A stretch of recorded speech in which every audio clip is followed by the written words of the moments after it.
Good evening, everybody, and a very warm welcome to a spiritual Lyceum night here from the Poole Christian Spiritualist Church in Poole in Dorset. We have got an absolutely wonderful speaker with us tonight, Mr. Leonard Tatt. Leonard, good evening, sir. Good evening. Thank you so much for taking this evening for us and sharing your knowledge, your understanding with all of those people who'll be joining us tonight or later on catch up. So thank you, thank you, thank you. Welcome, my pleasure. Leonard, I cheated a little bit and I find a biography of you today online. Yep. So I've been reading through with that. So you were brought up in a religious environment from this biography, is that correct? Yeah, my family were very Roman Catholic, so I mean that was especially important to my mother.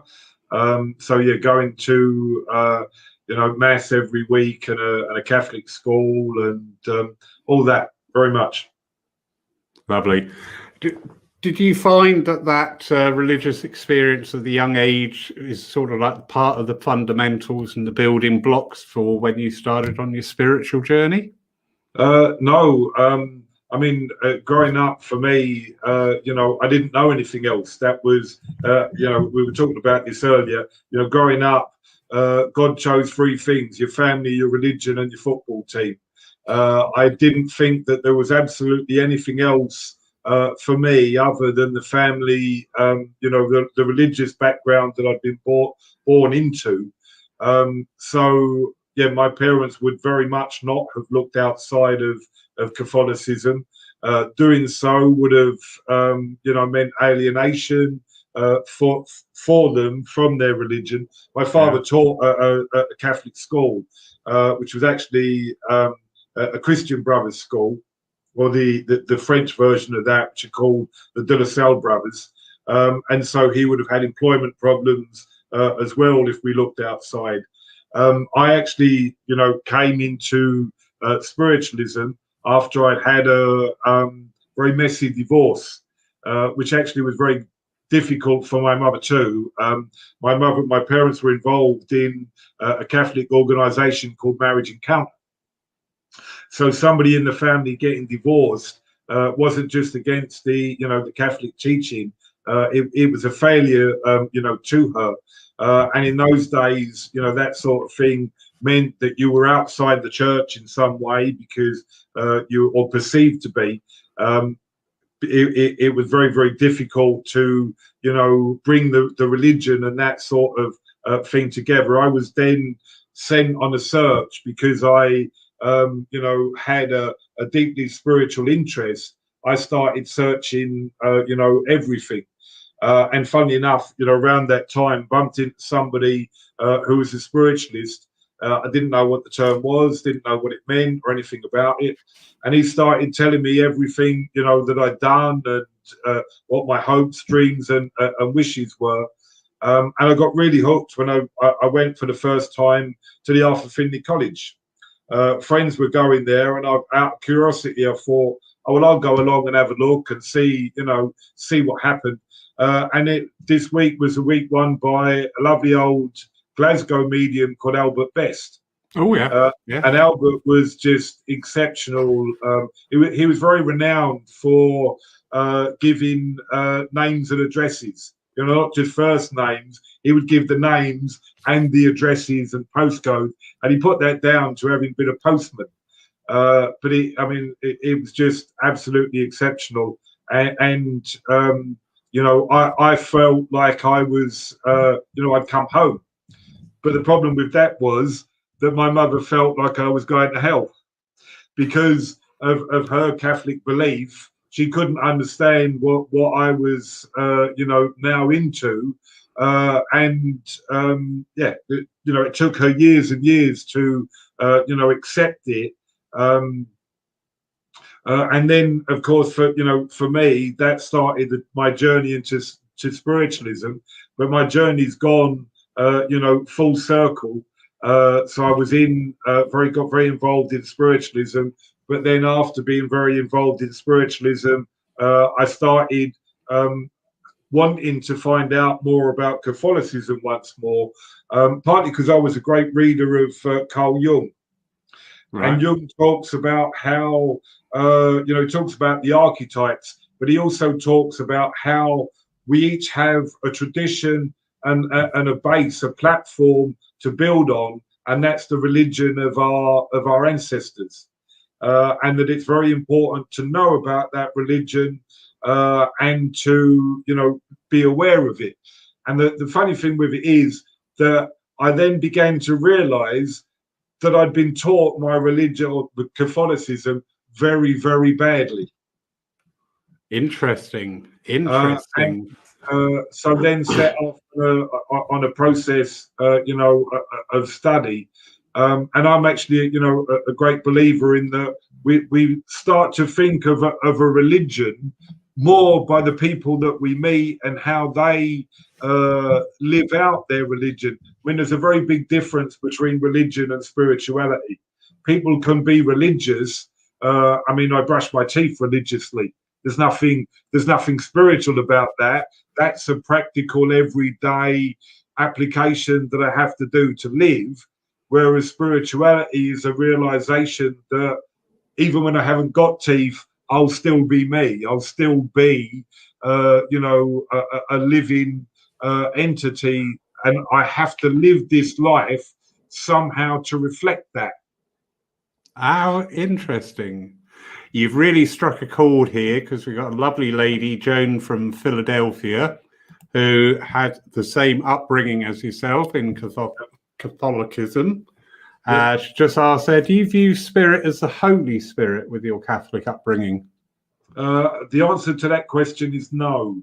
The Holy Spirit, if we looked at the whole essence behind the Trinity, as it's called in Catholicism, Father, Son, and Holy Spirit, what used to be called the Holy Ghost. Basically, Augustine's teaching, I think, gets it very, very right, where he talks of mind, thought, and expression. So the Holy Spirit would be breath. It's this wonderful Hebrew word, ruah. So the breath of God went and touched the waters and brought, order to the chaos.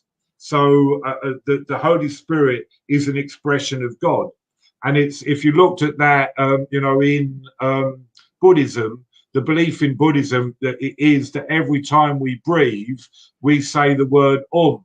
Now, the word Om is the ancient creative name of God. So as we breathe, we are, crying God's name, which is our innermost desire, is to know God and live God and express God in everything that we are. It's the deepest longing of our heart to know God.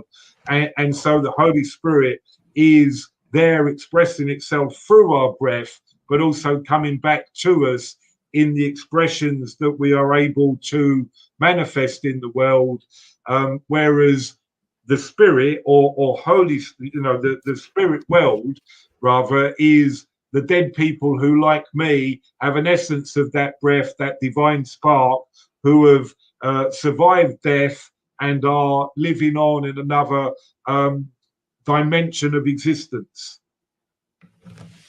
So, wow. So they are different, but the understanding of it, I think, helps us hugely, because we then realize how close God is to us. And that's what I mean about that misunderstanding in Catholicism. I grew up thinking God was an old man with a big white beard sitting on a cloud dispensing justice. I didn't believe that God was as close as my breath and that lived through me, through everything that I did. But that idea of building on the tradition of my ancestors helps me realize that not just the fact that I'm not just this person that was born at a particular time in a particular place to a particular family, but I'm everything that went before, and I'm also connected to everything that will come after. So I'm connected to the struggles, the spiritual understanding, and the spiritual life of those that went before. So if I live my life well, I can actually help them in the spirit world. That's why they come back. They've got a vested interest in our lives, so that through my endeavors to live out my spiritual life, I'm actually helping them too, who are involved from the spirit world, but I actually also make an atmosphere and a better platform, if you like, for those that come after me. My descendants, I'm a grandfather now, so my granddaughter and whoever will come after. And that realization, I think, is the essence of spirituality, that we're not just an individual. We are not islands. We are mainlands that are connected to all that ever was and all that ever will be through that breath, which is the Holy Spirit. Wonderful. Excuse me. Absolutely wonderful. Joan's very appreciative of that. And that very thought, that very energy and essence that you brought forward there about our ancestors and also our progeny going forward is something that's had a real resurgence during this COVID time. There's been this real big public acknowledgement about our ancestry, about our lineage, and paying homage to that, and for the future generations as well. It's just sort of like taking us out of that mold of being, living one day at a time and not worrying about very little else. Yep. We seem to have got a Chelsea fan drifted into the room, so they can't be doing too well at their match tonight. So anyway, for a little while. There's Tim. Yeah. So lovely. Tim's asking, say, good evening, lady. Not that it really matters, but because of your religious journey, would you now call yourself a Christian spiritualist? No, I wouldn't. Spiritualist. No, I'm one that doesn't like these labels and boxes. One of the things that I've grown to realize is that for me, spiritualism is a connection that actually links all the other religions. So, we find mediumship in every religion, from Buddhism, to the tribal religions. That there are even mystical experiences that are very dominant in Christianity. The likes of Meister Eckhart, Teresa of Avila, and absolutely great depth of and wealth of mediumship there. But the term, that Christian, even I think at times, I've moved away from that. For me, that individual expression of the spirit should encompass all, and we limit it in a way by saying I'm a Christian spiritualist or a Buddhist spiritualist or whatever it might be. Yeah, you can't limit spirit. You can't limit God. God is limitless. Indeed. And it's come up on quite a few of our presentations. People have compared different factions of spiritualism against each other, almost pitted. And it's like, why? We've got one word in common: spiritualists. Doesn't matter about the other words around it. We are all spiritualists. And the sooner we get into that energy, I think the better. There is that, realization that God comes to us in an individual way. So if we've got this platform or this link with our ancestors, that will determine to a certain extent how I experience God and the spirit world. So all of that you could liken to being a filter. Now, for me, if God is limitless and I realize that, I can see another aspect of God or another reflection of God in each individual person that I meet. And that's a wonderful realization that if God is in me, then he's in everything. And if God is expressing himself in everything, I've got to, open myself up to that wonderful encounter of expression and champion the difference. We're all different in all sorts of ways. And those differences are wonderful expressions of that great creative power that is God. Yeah, thank you. And you know what? I just love this way of life. I've had a few issues going on in the back of my mind at the moment. Today, I just happened to pick up a book, a Zodiac book. And if I had actually said to this guy exactly what was going on in my mind, what I read answered it. And you there have also picked up and given that expression there. So I'm absolutely loving this. Right. So Tim's just acknowledging your answer there. Excuse me, I don't know where this has come from. Sue Townsend's just asking, so do you believe that spirit pervades everything, the earth and all inhabitants? Absolutely. As I was saying, that whole idea of God being breath, that very essence of God is in everything that breathes. It's God that gives life. One thing that we know is everybody dies on an out breath. So that idea of the breath going back to God, or our spirit, journeying on, I think it is very, very important. But also, that idea of God being mind. So that aspect of, mind, thought, and breath, or inspiration. If God is mind, even at a molecular level, we can see mind active, because an atom is not a random chaos. It's a miniature universe that actually, in all sorts of ways, expresses mind in all its complexity, in all its diversity. So we can see, God in the universe, but you can also see God in the building block of the universe, which is the atom. So in mind and in breath, everything. So I always start a prayer for any service, the God in whom we live, move, and have our very being, because everything is God. It has to be. Yeah, as science has advanced and electron microscopes, etc., the more we're cutting away. There was a segment of DNA was posted the other day, and the complexities of it was just awesome. Absolutely. And we're talking something here so small we can't even comprehend how small that is. I was reading something the other day which really touches on this point, because all religions are about living in the now, living in this moment. And if you think of mediumship, the spirit world are always there, but sometimes when we choose to become aware of them through our own volition, we're making that moment come alive. We're opening ourselves up to something that's always there. So religion is about opening ourselves up to that current moment so that we can find reality. But that's exactly what science is about. Science is about opening ourselves up to this moment to find out what that reality is. So in essence, even science is a spirituality. And it might be a spirituality of reality, but in essence, it's trying to find out where God is in this moment, the right now. Yeah, excellent.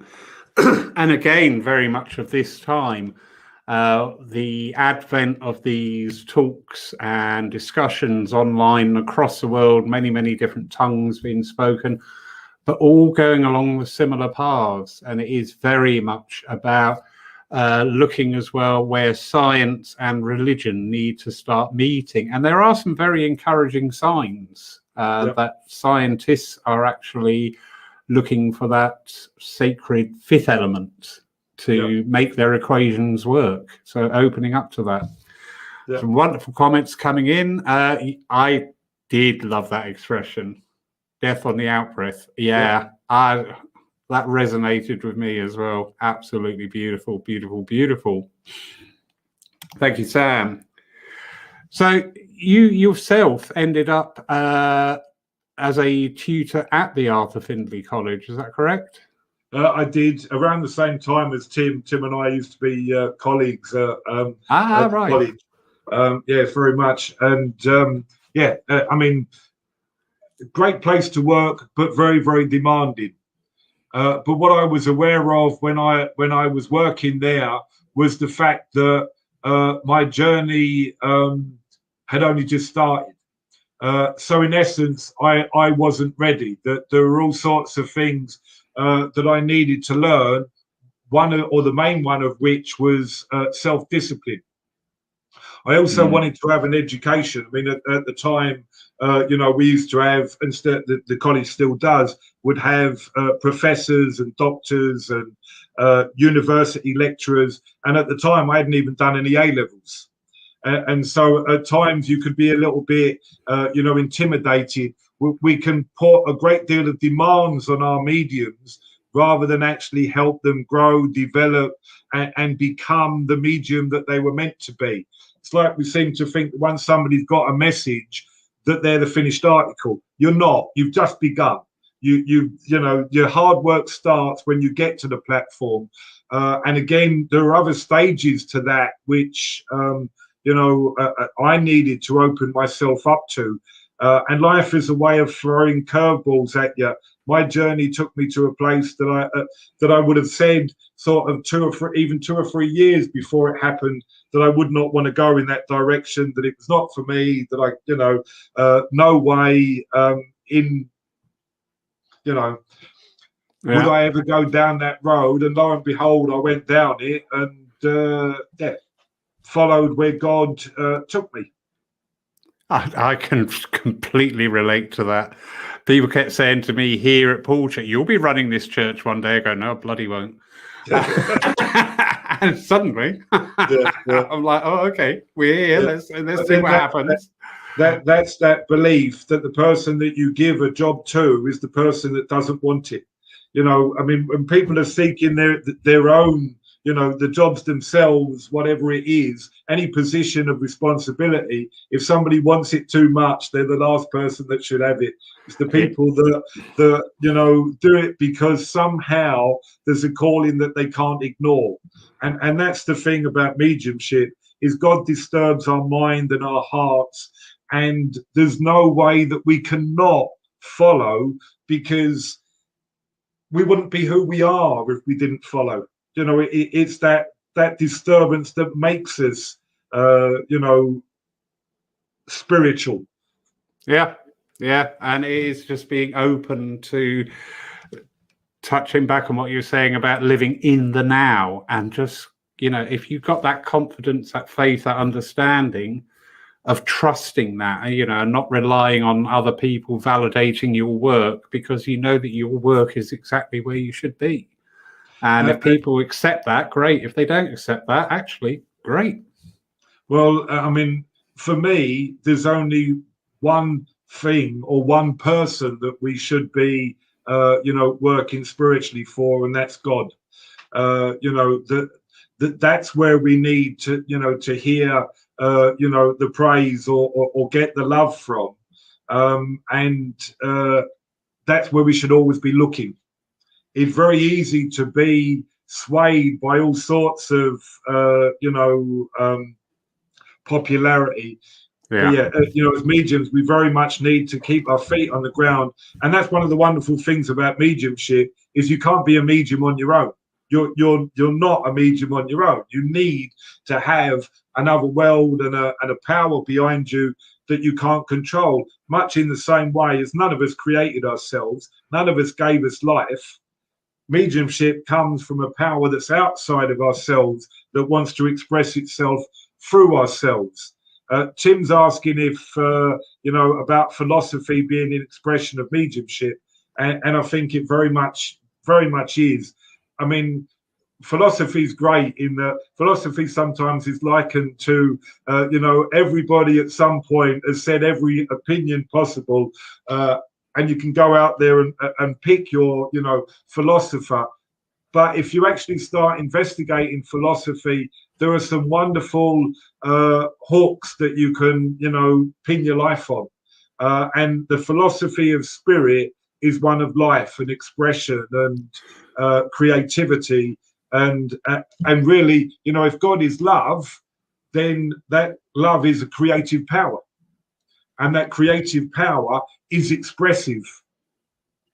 It fills every crack with living things. It fills every space with life and expression. Yeah, and philosophy, or looking at that, should fill us with joy. Yeah, definitely. And one of the benefits of this time of being online and out there very much and talking to people is bringing out that knowledge and the understanding, you know, that in the mainstream, people's vision of a medium is somebody who stands on the platform doing the evidential mediumship. Yet mediumship is communing with the spirit world in no matter what way that will manifest in our world. Yeah, absolutely. If God is love, wherever we see that love expressed, then that's a medium. That's mediumship. And that's the power that we're talking about that allows mediumship to happen, is that power of love. We can't will the dead to come and speak to us. It's an expression of that love that comes through the power of God, and anywhere and any expression that love manifests, that is mediumship.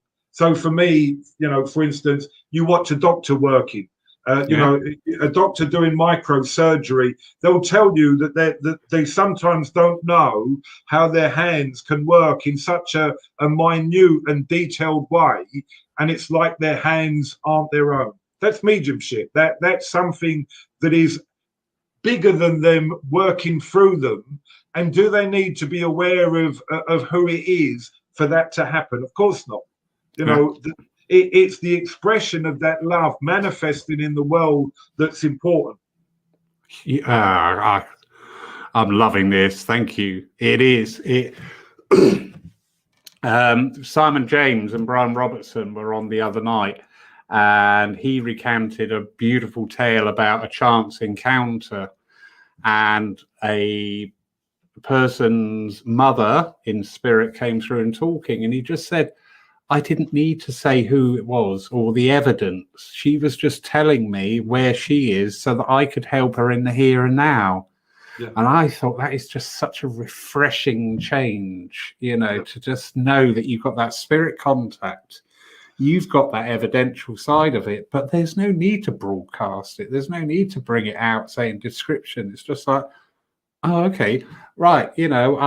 Just talking with you and being able to bring out where you are at this time and talk about it. And I just love that. Beautiful mediumship. Yeah. Lovely. Sue Townsend. So I think we just touched on this, but she's asking, do you feel there is a need for more philosophy to help people better understand the continuance of life after death? Absolutely. I'm fascinated by philosophy and by the philosophers. Some of, it takes your breath away when you read some of the philosophy that has found expression in the world, all of which have come through forms of mediumship. I'll just mention another form of, for me, a form of mediumship, or a way of, of getting into this. For instance, if I pick up and read a book, so I could pick up and read a book of Arthur Conan Doyle. Now, are the words of Arthur Conan Doyle in what it is that I'm writing? No, they're just symbols on a page.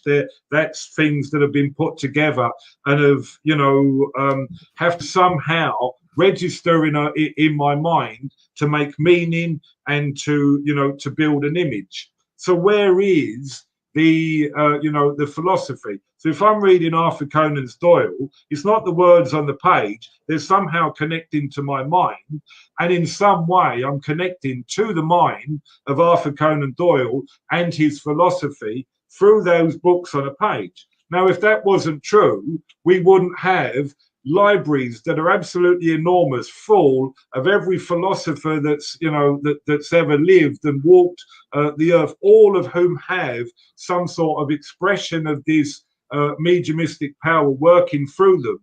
Because if God finds us and wants to work through us, it's God who takes up these challenges that are in front of us, God who brings the philosophy and finds the expression, and God who's leading us to a greater understanding of who and what we are. So I can connect with all of these philosophers, like, for instance, if you pick up, Plato's Republic, or, whatever it might be, in some way I'm connecting to this philosopher who lived 400 years before Christ, and finding out, and still that has relevance to my life now, which fascinates me. The life that he lived is totally different to ours, and yet I can read that book and be so fascinated by it. I'm not the same person when I put it down. Yeah. I'm changed by the experience. Yes, so true. So true. as I said, this experience today of these things going through my mind, which are causing me trouble, and picking up the zodiac messages and just opening it at random, and there were like 3 paragraphs, and it was a direct response to where I am and how to handle it. And I'm just like, this is great. I love this. Yeah. And that's that wonderful awesome thing. I mean, how many times do we have a book and for some reason we don't read it, and it's been on the shelf for 5 years, and all of a sudden you pick it up and you read it and you think that's so relevant to my life now. And you then realize why you hadn't read it for 5 years, because it wasn't relevant 5 years ago when you brought it. What was it that made me buy this book that I wouldn't have known where I was going to be in 5 years' time? I don't even know where I'm going to be tomorrow. So how can I know in 5 years' time, well, what's going to happen, and buy a book that's going to be so relevant to my, to my life? Because that spirit that's connected to that divine power, which is God, knows where it wants to lead me. But the problem with that is, if it knows where it wants to lead me, why does it always lead me into these difficult parts of my life and these challenges and obstacles? Why does it keep leading me into these situations which I wouldn't choose? Yeah. Because it's got a higher purpose. It's finding an expression, and those are the words of Wordsworth, isn't it? That we're guided by powers that we do not know and do not understand. And that power is our spirit, which is connected to that God power. Indeed. And, when we do find these situations in life, or people in our life, which is normally the case, a very good way I find of handling it is, what are you trying to teach me? Instead of putting out there rallying against it, just bring it in and just say, okay, what are you trying to teach me? Why am I here? Why are you in my life? Why are you in my path at this time? And that's even more true of the people that rub us up the wrong way. Oh, yeah. Because there's a belief in, at the moment I'm studying, I've done a counselling course, but at the moment I'm doing starting an MA in psychosynthesis. But the belief is that whatever we see in other people that rubs us up the wrong way is in us, but we're not ready to accept it yet. I mean, we know that to a certain extent. You hear people talk about others, oh, they're a gossip, and you think, yeah, but so are you. We do it all the time. That's why it's incumbent upon us to look for the best in others, because then we're finding the best in ourselves. That's that mirror. And if you think of mediumship or our psychic senses, what we're doing, in psychism is we're being a mirror for somebody so that they can see themselves better, reflected back, so that they realize they have more choices and more options in life, that they can actually rise above whatever circumstance they're in, and thereby be what they were meant to be, which is why the psychic, has its place in our movement, just like, the mediumship does. Yeah, I agree there, totally. So Tim's back. Lenny, one of the great debates I've had over the years with different mediums, and I have my own opinion on this, but I would love to hear your thoughts. Is God and the spirit world one and the same thing? It's a very difficult question to answer, because it leads us to that question, what is God? And if it's God in whom we live, move, and have our very being, then God is the spirit world. And yet there's a level of mind or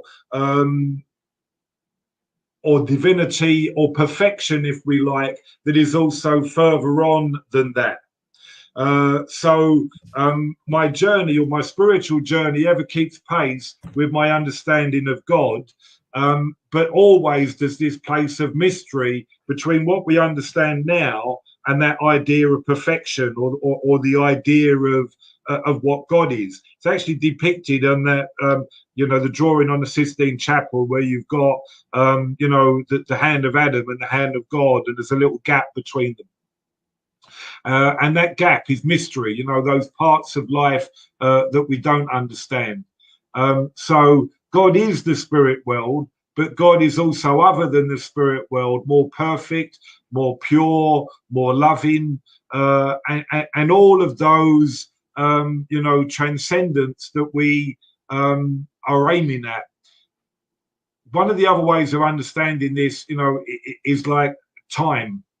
We're in this time conscious universe, but by the time we actually reach God and are able to dwell with God for eternity, there is no time. We can't understand the concept of there being no time because we live in a time conscious universe. Yeah. And it's that which really is the difference between God and the spirit world. Yes, God is the spirit world, but at the same time, he's beyond that. He's more pure than that. He's even being tried to reach by those who are in the spirit world.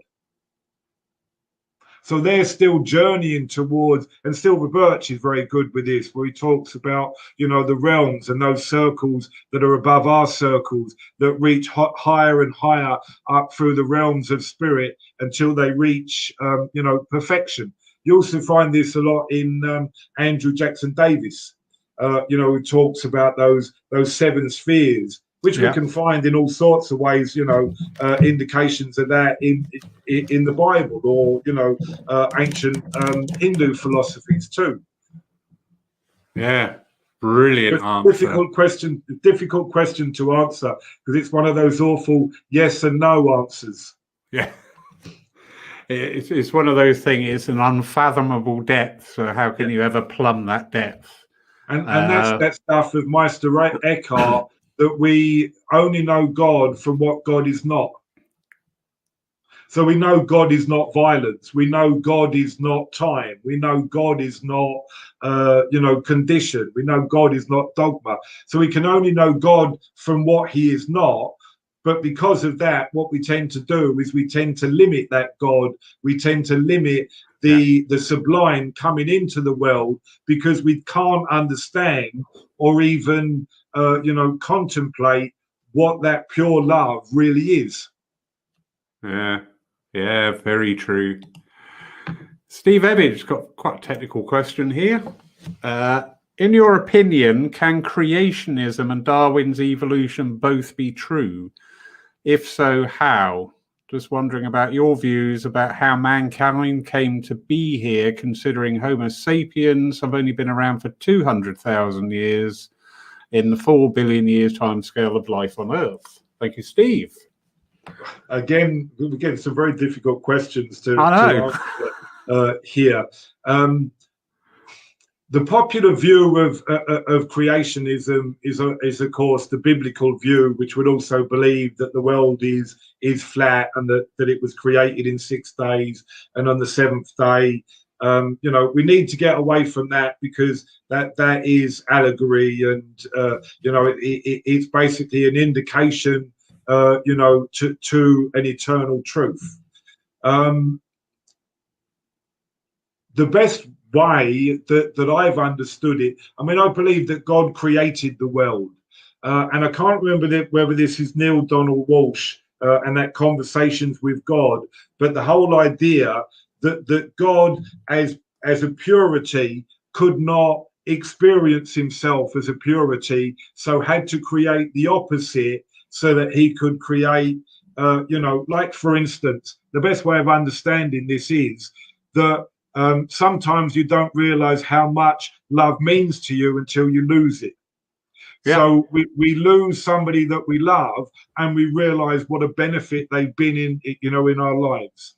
So it's this idea that God created a space so that he could experience himself, and that space is the opposite. So basically we're then trying to journey or to experience so that we can then become who and what we really are. In other words, life is about becoming fully and truly human. And we know that to a certain extent because, we'll talk about violence being inhuman or inhumane. But there are all sorts of ways of being inhumane or inhuman. We've got to basically, as spiritual beings, learn what good and evil is so that we might choose the good. Yeah. Which is basically, again, Darwin's theory of evolution. So they do exist alongside each other, and I think that they help us understand what what God is, or what the purpose of life is, but we can't. And I'm always brought back to that. There's a wonderful, in the Passion drama of Jesus, there's a wonderful question that Pontius Pilate says, truth, what is truth? Because we've got this idea that truth is just black and white, that there is a truth and there's nothing else. But there's actually a hierarchy of truths. Because something is true, it doesn't make something else false. It just is a different perspective, or a different, view, of things, which help us grow in our understanding of who and what we are in relation to God. So in theory, we're gods in the making. If we're gods in the making, that makes us stewards, of creation. And by stewards, I mean we've got to look after creation, in a way that reflects that divinity which is inherent in all of creation, so that all of creation might be spiritualized. That's why I like the work of Teilhard de Chardin, who actually, he talks about this omega point. So he takes on Darwin's theory, the theory of creation. He takes on this theory a little bit more, saying that all of creation, is increasing in spirituality or its vibration, so that it might be with God. And that's that idea that when we're spiritualized, all colors will be as one, and we'll know that we are all connected. Awesome. I hope that answers the question a little bit. There's lots of people that write on this. Teilhard de Chardin is, is fascinating, but he's this figure who was ostracized by the church because of his comments. But basically, he's talking about how, heaven is here in creation, that we're creating heaven.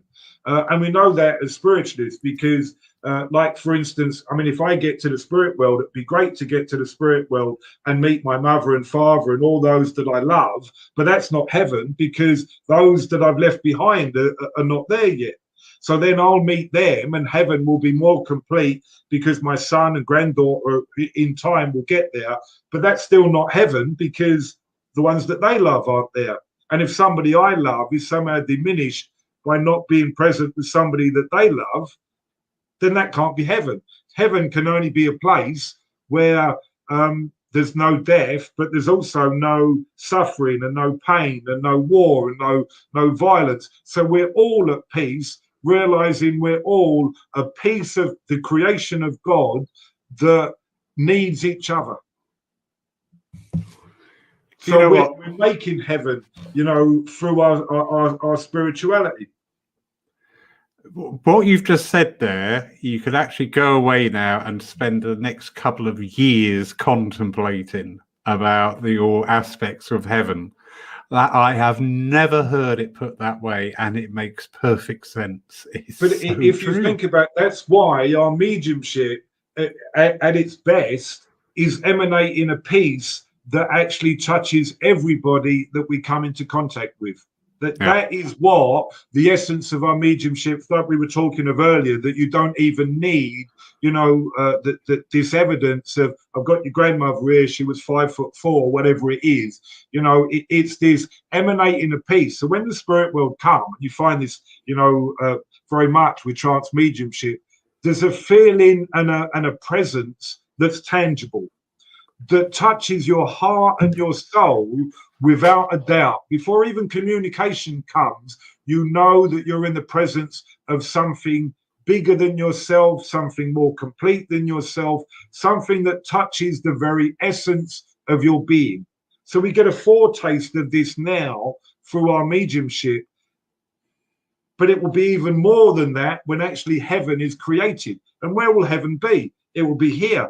The earth will be, the heaven. And then we'll hear people talk about, this universe will only last 8 billion years or whatever it is. But that's because in that mystery that we were talking about, that gap between us and God, there are states of existence or expression that we don't even understand yet. Yeah. But God does.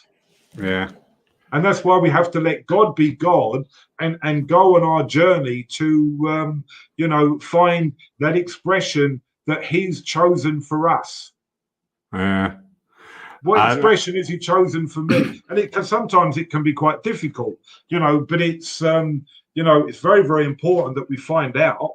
But often we find out through our mistakes, don't we? Yes. Well, and these are the greatest lessons in life. And I always say, people sometimes wish they knew the answer to whatever they were embarking on, or were 5 years ahead of where they are now. But that's not the point. It's the journey getting there. That is where we learn. That's where we evolve. That's where things will change. And in fact, all we have is the journey. Yeah. That's what we have is the journey. Very true, very true. And I loved you touched on there an area. I got involved in a debate on reincarnation last night. I accidentally wandered into the wrong room, but but I just put forward a premise which probably didn't go down too well. When everybody was talking about reincarnation, I said, why is reincarnation only of this world? Why is it not of other worlds? We're talking to spirit in another dimension. So, but I actually love the ideas of reincarnation of St. Francis of Assisi, because what St. Francis talked about is he talked about each day being in miniature our life. So we're incarnated of a morning, we live throughout the day, we die at night, and what happens in the morning? We're reincarnated. But I'm reincarnated back as me, and I get to do the same as what I've done through my incarnation, but I can choose to make this day different. But what we tend to do is we bring with us all the doubts, fears, all the problems and challenges and obstacles of yesterday into that new reincarnation. And this is the problem that I have at times with reincarnation. When people talk about it as if it overcomes all of their problems, and it doesn't. What it does, we bring our problems with us, and we have this opportunity in this life when we're reincarnated every morning to choose today to be the best possible spiritual person that I can be. Yep. And I just think it's, because that's that old, state, because when we're reincarnated, it's the same as past life. If you went back in my past life, I'd want to be some king or some, instead of this little person who's struggling and striving and, always failing and having to pick himself up. We want to be somebody that was, miraculous somehow. Life is a miracle. Waking up, and this is the same with death. And the whole purpose of spiritualism. Well, we get these times where part of our lives will die in this life, and we have to be ready for it to reshape itself or reconstitute itself in some way. Death's exactly the same. When we go to sleep, we don't worry about where we're going to wake up. And that's the purpose of spiritualism, is to help us realize that we will wake up somewhere, somehow, even after that last sleep, which is called death. That's fascinating for me.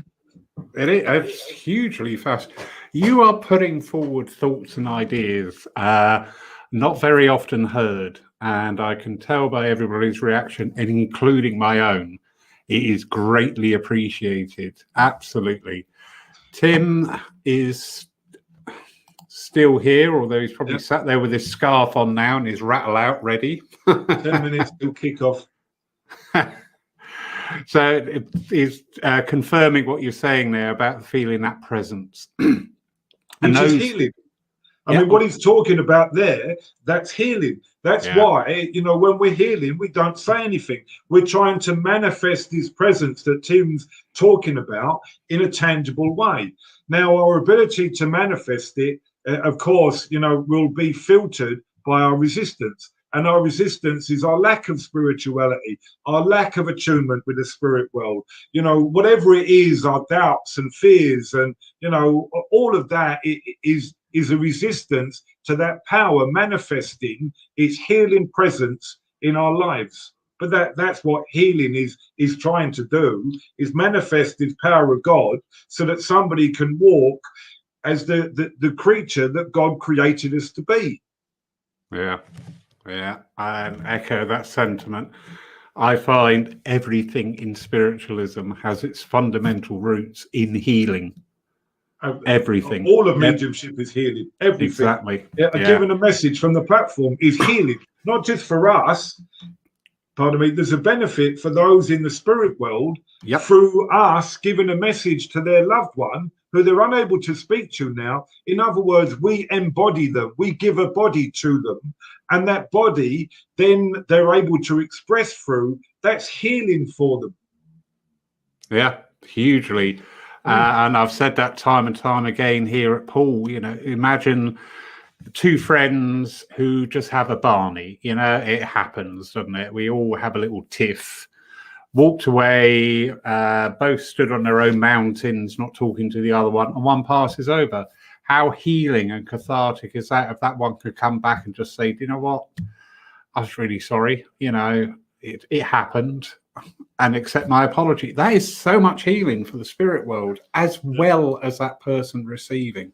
And that's that comment about expression, because, you know, we forget that in the spirit world, they have fears and desires and doubts and needs and wants and all of the other, you know, conditions of the human spirit that make us human. Yeah. They're still there, even when people have died. They have to be, otherwise there'd be death. Yeah. Is it in the Bible, where the tree falleth, there it shall lay? It's so true, you know. Yeah. Oh, I'm so enjoying this tonight. Just a quick farewell note there before Tim gets a can of beer out and starts shouting obscenities at the TV. Have a lovely evening, Tim. Absolutely awesome. You've taken a lot of your work abroad as well, haven't you? To the States, Canada, Switzerland, the Shetland Islands. How did that come about? Lovely. Oh yeah, it's a lovely place to be. I was invited and went to work there. They have a spiritualist church at Lerwick. Run by a beautiful woman who has dedicated her life to bringing that there. Brilliant, absolutely brilliant. Do you find different geographical areas you either gel or meld to, or some areas you find difficult to sort of like exist in for a while?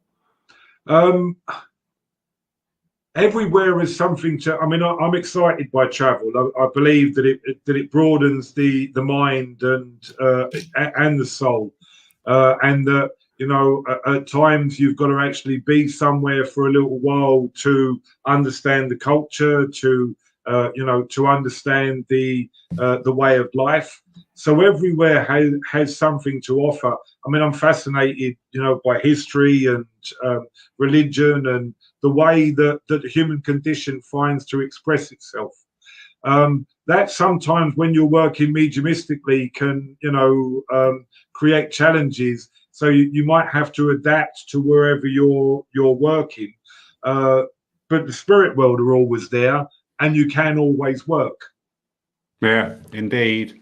And that challenge at times can be very, it can be a great opportunity for growth and for investigation and for, you know, and again, for expression, you know, to meet wherever you are. The spirit world never ever lets down. Sometimes we might have to work a little bit harder to find out what they're trying to do, but that can be fun. Yeah, very true. Because you lived in Rome for a number of years as well. I lived in Rome for 4 years. So, I mean, I loved living in Italy. The Italians have a great culture and spirit, which I got very, steeped in. And being, you know, that close, I lived on what was extra Vatican territory, but we used to, you know, have access to all parts of the Vatican City and, you know, these ancient churches, because they're a monument. For me, churches are a monument for our desire for this transcendent experience. for our need for, we often at our very core know that this world is not the way it's meant to be. And for me, churches are an expression of the human need to overcome whatever circumstances, we find ourselves in. It's why you find some of the most ornate churches in some of the poorest countries, because people are dedicating themselves, to this God who they want to find and find through their creative endeavor. Yeah. Yeah. So you can go into a church and find all sorts of things, and also at times, I love sitting in churches when there's no one there. Just that feeling of peace that that can come over you is palpable. Yeah, because you mentioned earlier about psychism, and what I always say to people: first thing you do whenever you walk in a church, be it a small little church somewhere or the greatest cathedral, everybody goes quiet. Yeah, it's just that energy the minute you walk through that door, because that place has been dedicated to prayer of help, of despair, of joy, upliftment, ceremonies, celebrating or commiserating. Yeah. And it's all imbued into that one space. Yeah, and I'm a great believer that prayer is something that perfumes the air. It can change the essence of a building. Prayer basically is spiritual exercise. People often think prayer is something that, and it's strange. With my background, there are often, in Christianity, this idea that if I pray for something to God, He will give me it, whatever it is, from the lottery numbers to great riches. But what actually happens with prayer changes me to meet the circumstance that I encounter. So, somebody that I love might be ill. If I pray, I'm not going to, make that person better, but I might change me so that I can meet the circumstances that I'm encountering in a way that helps that person in whatever circumstance they find themselves in. So prayer changes me. And it directionalizes the mind so that, the mind concentrates on what's important. So we'll find this whether you're doing affirmations or hypnosis or whatever it might be, mantras, or we're using repetitive words and symbols so that the mind can concentrate on what's important, and that's why we pray, because I can't change anybody else. I can't change how anybody else thinks, feels, what they do, but I can change me. Yeah. And one of the best ways that I change me is through prayer. Definitely. We have a development circle here in the church, and one night we were working on the power of prayer. So everybody was taking, because prayer's sometimes one of the hardest things to get out of people, because it becomes such a personal thing that they don't have that confidence to share. But we were working in that energy of, standing up and delivering your prayer from the heart, bring it out. Yeah. And we had a Brazilian lady sat with us, lovely lady. And she started doing the prayer. She was quite adept at it, but you could just hear that, that translation mechanism going on. So I said, say it in your language. She went, you won't understand me. I said, trust me, say it in your language. You will. And everybody got it. Yeah. And I went, thank you. That is the power of prayer. Yeah. That absolutely. was an energy came into this space, and it was just like, wow, where did that come from? Yeah. And it's something that connects us. When somebody prays, there's some sort of connection that you can feel when you're in their presence. Yeah. If somebody's praying properly, and it's that whole idea that it's God praying through us. So if you really allow prayer to find this expression, God finds the words in you and uses them to reach other people. Yeah. And that's mediumship. Indeed, which is healing. Yeah, which is healing. Yeah, there's a theme emerging. Yeah, definitely. Leonard, I just can't thank you enough for tonight. Oh, you're welcome. It's been my pleasure. If we may, at a future date, revisit you again, because you have just got so much to share. Yeah, no, that'd be good. I mean, next time, maybe from some of the things we've talked about, this evening, you might, want to hone down on something, particular. We can develop one of the themes that we've discussed. Whatever you want to do, it'd be great. Please. To come again. And I know everybody has been riveted tonight, and I do love that phrase: "Prayer perfumes the air." That's absolutely wonderful. Yeah. Thank you very much. Absolutely. You're welcome. Brilliant night. Thank you everybody for tuning in. Yeah, they've all enjoyed it. We've got America on, Scotland, UK, Denmark, Sweden as well. Wow. So yeah, and everybody has said the same. So much to think about. Good. Don't forget, everybody, this will be available to re-watch either on the church Facebook page or our YouTube channel. And I will also make this into a podcast for anybody if you want to download it on your phone and listen to it later on. Podcasts are really nice because you just listen to it. You're not having to sit there watch anything. And actually, I find it goes in a lot better. Leonard, I can't thank you enough. Oh, you're welcome. Beautiful evening. You're welcome. Thank you for the time. Wow, thank you. Next Saturday, ladies and gents, we have a gentleman called Andy on, and he helps run the team who run the Veterans Hub, which is down in Weymouth, which is about 40 miles from Poole. Absolutely outstanding organisation. They help active and retired service men and women in all fields where they need assistance, including holistic treatments, housing, you name it, they will step in there and help. And obviously, there is an awful lot of work going on the mental welfare for these boys and girls coming out and trying to cope with things. Brilliant charity, do so much work. It just worked out. The only date Andy was available was the 5th of June, which is obviously the eve of the D-Day Remembrance Day as well. So it's just tied in very nicely. Really looking forward to hearing Andy and his story of how this charity got set up, where they are now, especially coming out of the COVID era, and what's lined up for the future. So, but back to tonight's guest, Leonard, sir, so indebted. It's been wonderful. Thank you. You're welcome. You're welcome. Thank you, everyone. Good night. Good night. Good night, everybody. You can tune in now and watch Chelsea lose 2-1. All right.